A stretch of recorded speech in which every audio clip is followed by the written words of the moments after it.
Hello and welcome to another Overlord lore video, and today we are going to take a look at Ainz Ulgaun's potential ability to use and take control over wild magic, and by extent the entire new world. But before we do so, I say thanks to my Patreons for supporting this channel. At the end of the 14th light novel, Ainz Ulgaun picked up a treasure he always wanted.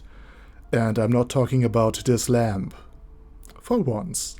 I'm talking of course about Razor's Edge, a low-level blade of special interest. In fact, it is apparently so special that Ainz had to catch it and prevent it from attacking his red orb, a world item that, at least in the web novel, shattered the gauntlet of Robert Dyke after punching it.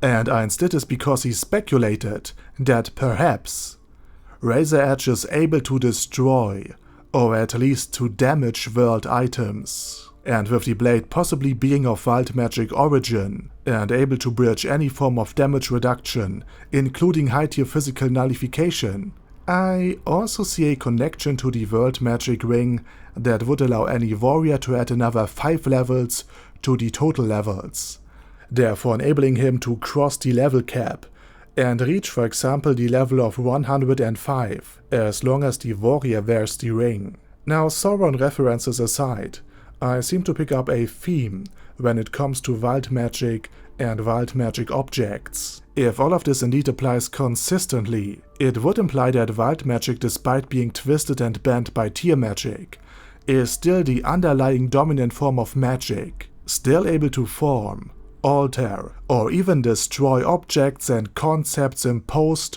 or governed by tier magic or Yggdrasilian rules. Think of it that way: tier magic might be comparable to Windows or Linux, while wild magic represents the underlying BIOS, which would lead further credence to my theory that the reason for why Yggdrasilian rules seem to be superimposed on the new world, that world items who supposedly are wild magic in physical form, were used to change the world's magic system in such a way that it would correspond to Yggdrasil, bending wild magic in the process as well as adding several new features, such as talents or martial arts.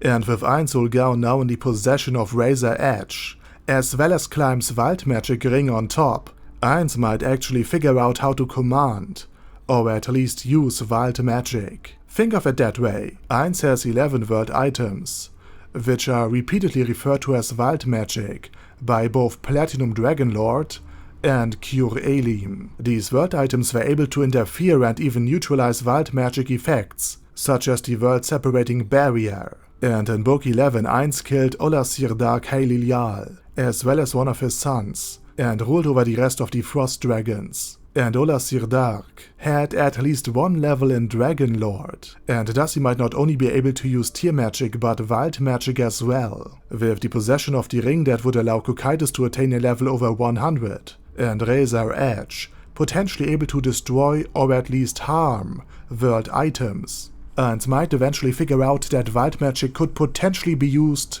like a hack, granting him all manners of unobtainable buffs, like infinite money, invulnerability, unlimited mana, and so on and so forth. And here is how he actually might be able to do it.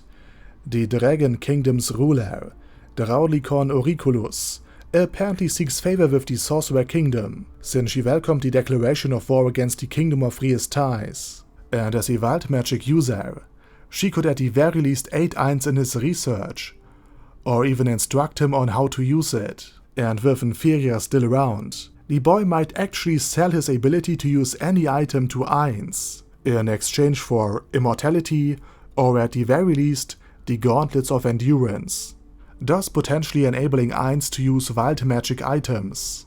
Now, with anything in place and Draulicon's help, Ainz could potentially use the body of Olasir Dark as a conduit for wild magic, perhaps controlling it via one of his world items or Downfall of Castle and Country. After all, the Red Orb is said to be effective against dragons, and it might even be inspired by a D&D item used to control chromatic dragons, such as white dragons, which are essentially frost dragons by another name. So what I'm essentially trying to say is that Ainz could bend and twist a Dragonlord in order to gain control of its wild magic, like the Mad King Ashnard controlled one of the dragons of Goldoa and used him as a mount. After all, Overlord shares some similarities with Fire Emblem Path of Radiance and Radiance Dawn already, and I'm not talking about Ainz and King Ashnard's voice actor here. So in essence, Ainz might use Drawdlicon, the wild magic items, world items and dragons to obtain the equivalent of admin control over the new world. And I'm stressing this again, the equivalent to admin control. Because the new world is not inside of a video game. All of this is just a metaphor in order to illustrate that wild magic still governs the new world, since it apparently can break Yggdrasil rules, such as the level cap. And with that said, I'm going to end this video.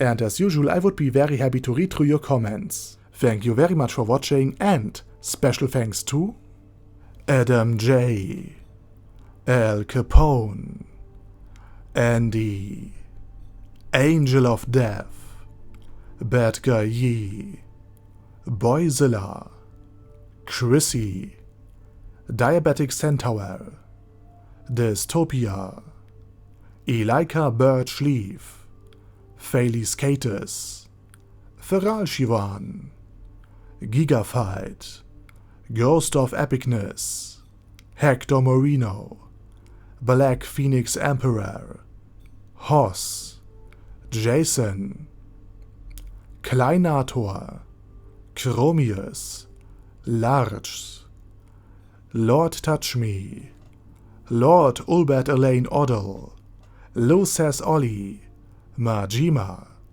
Matt, Matt C, Marcos, Mr. Shoes, Mindless Wrath, Minnow 13, Myrtis, Neferia's Potion, Primus 11, Sasuga Einsama, Sebastian, Shadow Lightning Wolf, Surge, Sparkly Unicorn, the Orc Warboss, Rag Ad Smasher, Vash Hawkeye, Zoggo Bane of a Lot, and Zonagon.